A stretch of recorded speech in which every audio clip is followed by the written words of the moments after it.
kami kembali berkumpul anak-anak muda tadi berdiskusi. Dari diskusi itu kami menyatakan menarik dukungan tersebut karena tidak ada kepastian. Pak Yepen ini dia belum mempunyai jabatan eksekutif pun sudah banyak ikhlas untuk berbuat ke masyarakat. Nah, saya yakin bersama teman-teman kalau beliau ini menjadi bupati di kabupaten kita, ini sangat luar biasa nih. Saya yakin bakal banyak perubahan di kabupaten kita. Anda lagi yang lain sebenarnya kan? Akan tetapi kan beli menyolok itu Pak Yepen sudah terbukti. Iya. Bukan cuman gimmick ataupun omong-omong ya. Kita itu.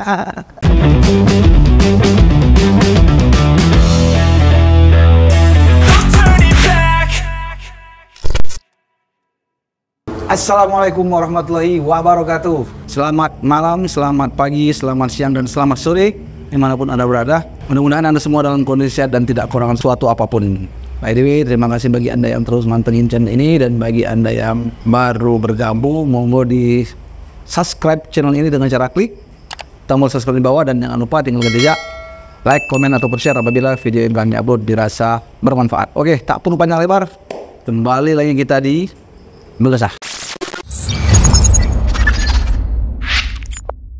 Di sebelah kiri saya sudah ada seorang narasumber. Saya perkenalkan, nama beliau adalah Firdaus Okta Wiranda Esos. Apa kabar Bung Okta? Alhamdulillah baik. Panggilannya Bung Okta ya? Bisa Okta, bisa Firdaus. Kalau di sini panggilannya? Okta. Okta ya? Ya. Teman-teman, Okta ini perlu kita ketahui ya, tokoh pemuda juga lah di Kabupaten Ogan Komering Ulu. Beliau juga putra dari seorang entrepreneur, keluarga dari politisi ya. Mungkin bagi Anda yang alumni Sentosa Bakti, nah ini penerus apa namanya? Penerus tahta Sentosa Bakti. Ya. Benar ya? Ya benar. Anak keberapa? Anak kedua. Anak kedua ya? Apa kabar ayah? Sehat, ayah sehat. Masih segar deh ya? Alhamdulillah. Berapa usia sekarang? 56. Kalau Okta? Sekarang masuk 29. Masih muda. Oke. Bung Okta, ini kemarin ada yang agak hangat ini di Batu Raja, bahwasanya ada berita yang kita baca dan beredar di Batu Raja, bahwasanya Okta dan barisannya ini mengambil langkah yang cukup manuver yang cukup luar biasa ya. Dari yang sebelumnya Okta tergabung dalam barisan katakanlah pemuda di salah satu kandidat, kemudian pada akhirnya memilih berpindah haluan ke YPN Yudhoyono Pengarugraha dalam rangka memberikan dukungan ya. Memberikan dukungan. Coba ceritakan sedikit Pak Okta, gimana proses hijrahnya itu? Jadi saya Firdaus Okta Wiranda bersama teman-teman kemarin tuh pernah menjadi salah satu pendukung relawan di calon lain. Di situ saya ditempatkan untuk di Panji. Panji itu pemuda andalan, akan tetapi di pertengahan perjalanan kami melihat dinamika politik yang ada di internal dan juga melihat perkembangan lebih lanjut sosok-sosok pemimpin khususnya di Kabupaten Oku ini. Jadi ada beberapa hal yang menjadi poin-poin penting bagi kami kenapa kami pindah. Pertama, salah satu calon ini pernah berstatement itu akan maju Oku 1, Oku 2 atau tidak sama sekali. Itulah yang membuat kami bimbang akan memberikan salah satu dukungan tersebut kan. Memang juga diskusi Sebentar. Yang didukung oleh Okta dan kawan-kawan ini memberikan statement nggak tahu akan 1, 2 atau tidak gitu. Ya. Oke, terus. Dan itulah yang membuat kami bertanya-tanya, ini bagaimana kelanjutan dari pembentukan dari tim kami ini. Kami selaku anak muda ini ingin yang lebih pastian. Bagaimana kalau misalkan salah satu calon ini menyatakan untuk maju. Kalau kami dari anak-anak muda ini siap mendukung penuh pada saat itu. Akan tetapi setelah kami mendengar statement-statement seperti itu, kami bingung Kami tidak ingin ada keambiguan dalam pemikiran kami. Karena kami ini anak muda ini pengen yang pasti-pasti gitu. Itu harapan kami tuh. Ya kalau bisa maju-maju atau tidak. Nah, itulah menjadi alasan kami. Di satu sisi juga kami melihat mungkin kurangnya perangkulan dari salah satu calon tadi terhadap kaum milenial. Apalagi kalau kami sudut pandang kami sebagai anak muda tuh melihat kita nih butuh pemimpin yang sudah banyak berbuat untuk masyarakat tentunya. Karena pada dasarnya prinsip-prinsip seorang pemimpin itu kan berpikir bagaimana dia berpikir dapat melihat dinamika persoalan-persoalan yang ada di kabupaten kita yang belum banyak terselesaikan dari yang pemerintah-pemerintah sebelumnya.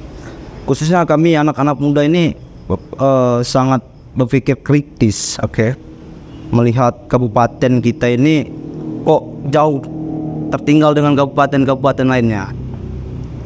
Padahal kabupaten tua. Iya, padahal kita ini kabupaten yang sudah berdiri lama kan. Tua dan tua padahal. Kita ini sudah kabupaten tua, menjadi induk dari Okuraya tadi. Iya.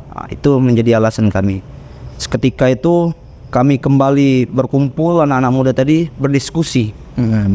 Dari diskusi itu kami menyatakan menarik dukungan tersebut karena tidak ada kepastian. Dari statement itu kami berpikir setelah pulang tadi hasil pertemuan kami malam-malam itu kami kembali berdiskusi di grup kami.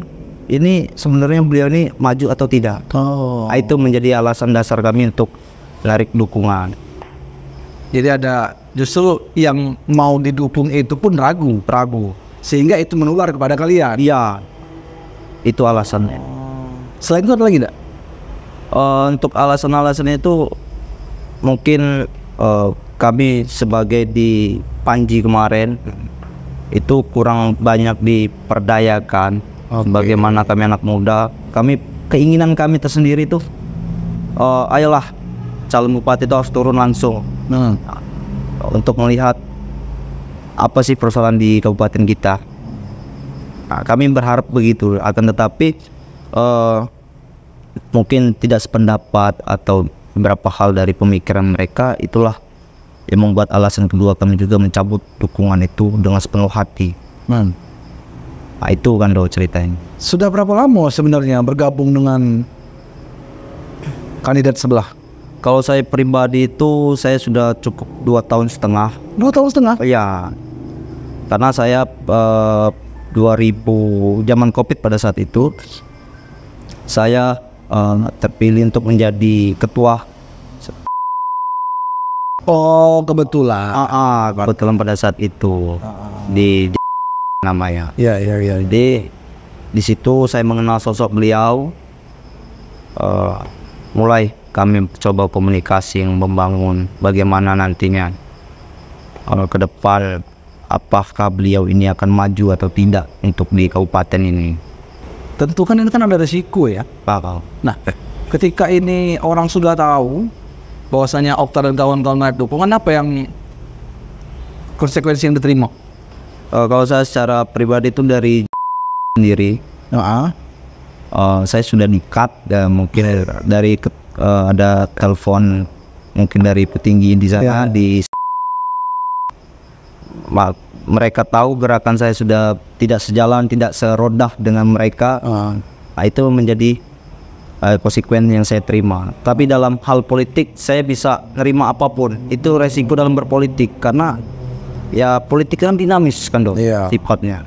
Itu cukup lama ya kalau durasinya 2 tahun ya. Ya. Sehingga di pertengahan jalan, apalagi ini kan dekat lagi kan? Iya. Tinggal berapa bulan lagi. Nah, kenapa milihnya ke YPN? Kan sebenarnya kalau Bung Okta amati kan banyak juga kan kandidat-kandidat lain yang mungkin punya niatan yang sama untuk membangun Oku ini. Apa yang menjadi alasan? Nah, itulah yang menjadi perbincangan di masyarakat juga. Kami mendengar bahwa Pak YPN ini sudah banyak loh membantu masyarakat. Baik. Dan juga kami melihat dari sudut pandang kami sebagai anak muda, Pak YPN ini cocok menjadi panutan bagi kami. Karena Pak YPN ini dia belum mempunyai jabatan eksekutif pun sudah banyak ikhlas untuk berbuat ke masyarakat. Nah, saya yakin bersama teman-teman kalau beliau ini menjadi bupati di kabupaten kita, ini sangat luar biasa nih. Saya yakin bakal banyak perubahan di kabupaten kita. Itu menjadi alasan dasar kami juga. Itu real statement itu. Real statement ini. Memang dari analisa pribadi. Itu analisa pribadi Anda. Tidak ada pesanan dari. Enggak ada. Tidak ada ya. Aman. Terus sampai ngerokok mungkin ya. Santai. Seperti apa maksudnya? Yang perbuatan real itu tadi, nyata itu bagi masyarakat itu. Kalau boleh dicontoh Pak. Seperti kita lihat ambulan ini kan. Ya. Kalau kita telusuri tidak ada calon-calon yang mempunyai ambulan yang untuk membantu masyarakat langsung. Nah, itulah Betul sih. itu salah satunya. Itu yang membuat daya tarik kami. Artinya baru kenapa kesini itu oleh karena ada perbuatan yang nyata sehingga membidiknya ke sini. Iya. Ya, itu tadi kan berkaitan yang pertanyaan saya tadi kan, Anda lagi yang lain sebenarnya kan. Akan tetapi kan beli menyolok itu Pak Yepen sudah terbukti. Iya. Bukan cuman gimmick ataupun omong-omong ya kata kita itu. Itu sudah terbukti Pak Yepen itu nggak bisa diraguin lagi. Iya. Progres kerjanya dia untuk masyarakat sudah luar biasa itu menurut saya pribadi dan kawan-kawan ini. Arti kata ide pemikiran sewaktu di sebelah itu agak tersumbat mungkin ya. Nah, itulah. Itu sudah kami sampaikan sebelumnya waktu kami bergabung di sini. Ini kami sampaikan dengan orang-orang yang terdekat dengan calon tersebut. Ini gerakan Pak Yepen ini luar biasa nih. Secara elektabilitas, popularitas jauh kita ini tertinggal. Darat, laut, udara. Iya, kita sudah. Tapi ya mungkin anggapan kami sebagai anak muda itu hanya anggapan angin lewat saja. Oke. Tapi pengamatan kami, ya memang secara realnya Pak Yepen itu sudah oke. Sudah progresnya sudah luar biasa. Pernah ketemu dengan YPN? Pernah, alhamdulillah. Pernah ngobrol? Pernah. Kira-kira menurut pendapat Okta gimana orangnya? Kalau sosok beliau itu seorang pemimpin yang bersahaja, yang dia menerima semua lapisan elemen masyarakat, baik itu kaum muda yang mungkin di atas umur 50 tahun. Pak Yepen ini terbuka dengan siapapun. Tapi banyak yang meragukan dia loh. Itu mau Katanya usianya masih muda. Nggak jauh beda kan dengan orang. Okta 29, YPN itu kalau nggak salah 32 ya. 32. Nah, gimana nih Okta mengcounter itu? Itu kan mungkin beberapa orang yang mungkin tidak setuju dengan pergerakan Pak Yepen saat ini mau maju di OVO. Itu biasa itu. Ada perbedaan pendapat mungkin karena ada yang berkaitan dengan politiknya seperti itu. Kalau kami melihat Pak Yepen ini sudah nggak bisa diraguin lagi, sudah wajib menjadi bupati dia. Usia itu cuma angka. Usia itu cuma angka, tidak menjadi persoalan. Oke. Termasuk Bung Okta sendiri. Iya. Bung Okta lulusan mana? Saya di Universitas Saburai pada saat itu. Jurusan ilmu sosial politik. Oke. Nah, kalau untuk katakanlah bersentuhan dengan dunia politik ya. Ini kan walaupun bukan sebagai kontestan kan. Iya. Tapi sebagai apa ya kita nih? Anda kan sebagai selindernya lah katanya. Iya, benar. Sudah sering ikut-ikut dalam perhelatan politik ini? Kalau saya pribadi, saya pernah membantu ketua DPD Golkar Pak Musa Ahmad di Lampung Tengah cukup lama. Dari sebelum beliau mencalonkan diri masih mencalonkan anggota Dewan Provinsi. Saya kenal dengan beliau dan saya juga mantan pengurus Golkar di Lampung Tengah pada saat itu 2018 Kuliah? 2018 saya sudah selesai kan. Oh, sudah selesai. Iya. Oke. Nah, ini ada semacam apa ya? Ada semacam kejutan apa yang membuat Bung Okta ini ingin ikut nih dalam pesta demokrasi ini. ambil adil gitu. Ya, ikut andil dalam pesta demokrasi ini. Karena saya sebagai pribumi yang saya sangat mencintai kabupaten saya ingin sosok pemimpin yang berkelanjutan nanti benar-benar dapat mementingkan kepentingan masyarakat banyak. Tidak hanya dengan slogan-slogan yang janji-janji manis yang mungkin kita sudah ngerasain berapa tahun belakang tahun silam. Banyak persoalan-persoalan yang mungkin saya dengar langsung dari kawan-kawan di pelosok desa yang mungkin belum terrealisasi. Mulai dari pembangunan infrastruktur, disitulah saya terjun untuk mengajak kawan-kawan ini berpikir kita sebagai anak muda ini jangan apatis dengan politik. Ya. Harus melek kita. Nah, bagaimana dengan keluarga, khususnya papa, ketika Okta ngambil keputusan itu kemarin itu? Kalau orang tua saya itu dia mendukung langkah saya, dia memberikan saya nasihat, lihatlah calon pemimpin yang sudah banyak berbuat, bukan yang banyak berstatement. Oke. Nah itu. Oh, dia menyerahkan itu padamu ya? Iya. Oh. Tidak mengarang-arangkan. Tidak mengarang. Kamu harus kesini, kamu harus enggak. Demokrasi sekali ya? Iya. Itu waktu Okta pindah kemarin itu sharing-sharing dulu gak sih? Sharing. Diskusi mungkin. Saya sharing dengan senior-senior saya mungkin yang ada duduk di partai politik ya. Oke. Saya sharing bagaimana kalau saya ini pindah karena saya sudah sejalan sependapat. Jawaban mereka bagus, mereka malah memberi support. Wih, bagus itu Dindo, kalau kita bisa satu jalan, satu rel. Memang keinginan mereka itu saya berada di barisan yang sama. Itu akhirnya kami ketemu lagi, kumpul waktu di rumah kediaman Pak YPN malam minggu itu. Pada saat ada Bu Yeni ya. Tuh kami sharing lagi, silaturahmi lagi. Bagaimana dengan yang lama? Ada tidak mungkin yang nelponi Okta? Tinggal nelponin ke rekan-rekan saya ada. Secara pribadi saya mungkin ada, cuman saya secara pribadi tidak terlalu menganggap seperti apa. Cuman saya berbicara etika politik, saya menghargai. Walaupun bagaimana saya juga pernah menjadi bagian mereka, saya demokrasi aja loh. Bagaimana menjawab pertanyaan masyarakat? Ya mungkin kita kan tidak tahu ya, pikiran orang beda-beda ya. Mungkin yang tidak ada lokal lah, mungkin ada malam mungkin ya. Tapi kan kalau secara materi mungkin aku ada kekurangan ya. Betul. Iya. Nah, bagaimana menjawab keraguan-keraguan dari mereka? Sudahlah, udah itu tuh misal ya. Maaf. Ngerti kan pertanyaan aku kan? Ngerti. Coba jawab itu. Kalau hal itu kami bersama teman-teman itu menganggapnya hal biasa dalam berdinamika berpolitik. Ya.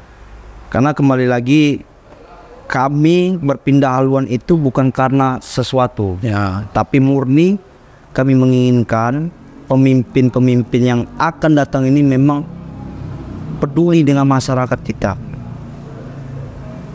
Kalau persoalan ada yang ngomongin kami berbicara, mungkin di tempat ini tidak hati lokanya, sepi kering istilahnya kan. Itu mungkin pemahaman mereka sah-sah saja.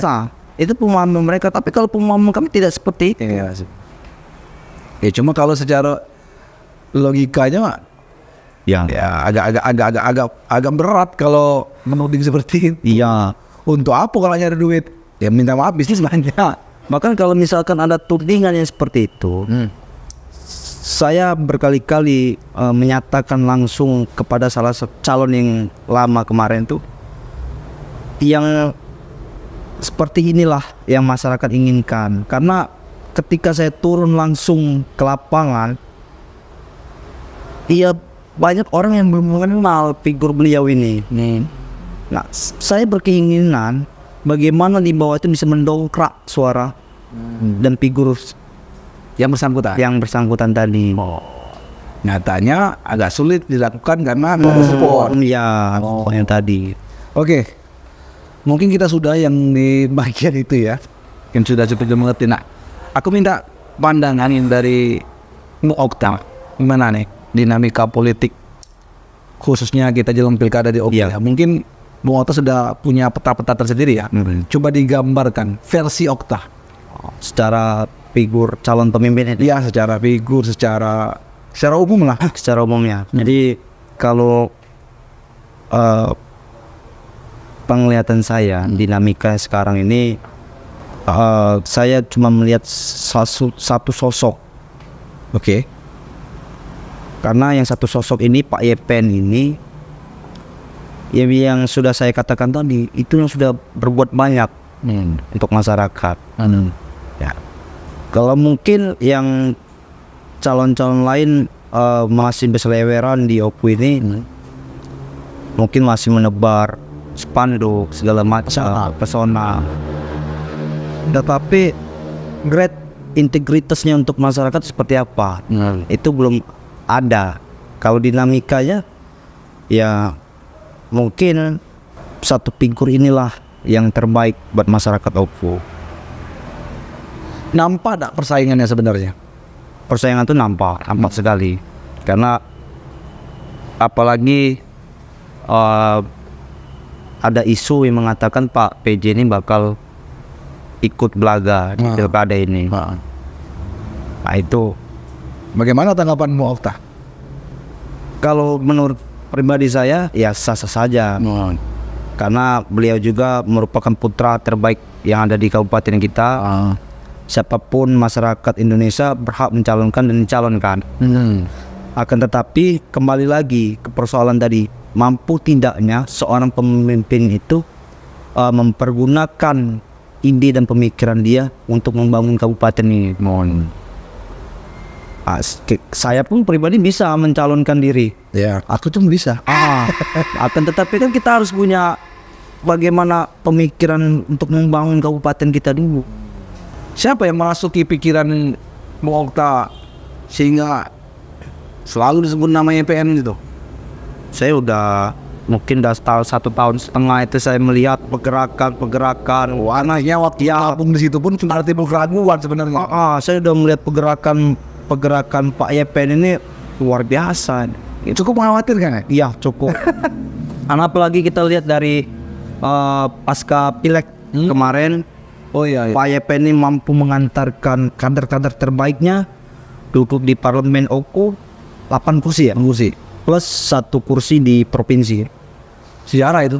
Itu sejarah baru bagi belum pernah bisa yang dapat ke 8 kursi itu. Iya. Dari situ saja saya sudah mengukur akumulasi kekuatan politik, berarti Yepen sudah dicintai oleh masyarakat. Itu. Oke, break sebentar ini. Ini ada Pak ini jauh dengan ini belinya di Palembang ini. Coba dimakan dulu Bung Okta. Oke siap. Dan ngerokok dulu. Bung Okta, ini mungkin pertanyaan yang terakhir ini. Politik apa sih dalam pandangan Bung Okta?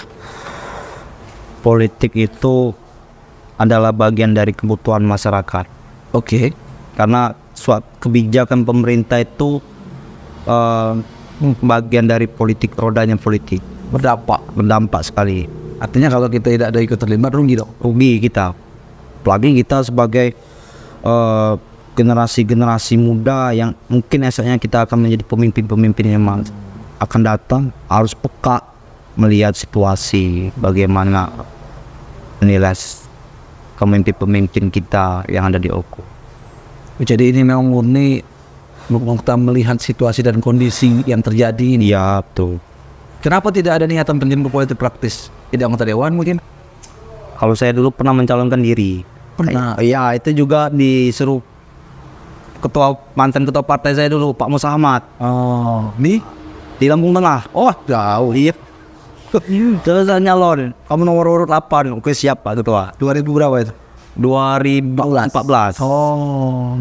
Tadi seru. Berarti baru pulang ke Batu Raja? Baru. Saya dulu kemarin di Bank. Baru tapi sudah menghangatkan situasi loh. Iya. Luar biasa. Gear itu. Oke, Bung Uta, terakhir Bung Uta, mungkin ada pesan-pesan untuk kepada khususnya generasi muda ya. Ya. Karena Bung Uta ini representasi dari generasi muda atau Gen Z lah ya. Iya, Gen Z. Mau monggo di apa ya? Closing statement lah. Ya.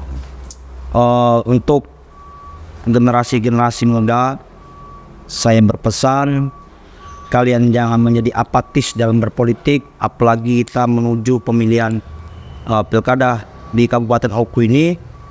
Jangan sampai kita salah pilih, apalagi kita terbuai dengan janji-janji. Kita lihatlah sosok Pak YP ini sudah terbukti untuk masyarakat kita. Insya Allah nantinya kalau beliau jadi bupati, akan banyak perubahan yang dapat dibangun oleh Pak YPN. Wah, mungkin itu aja. Ya.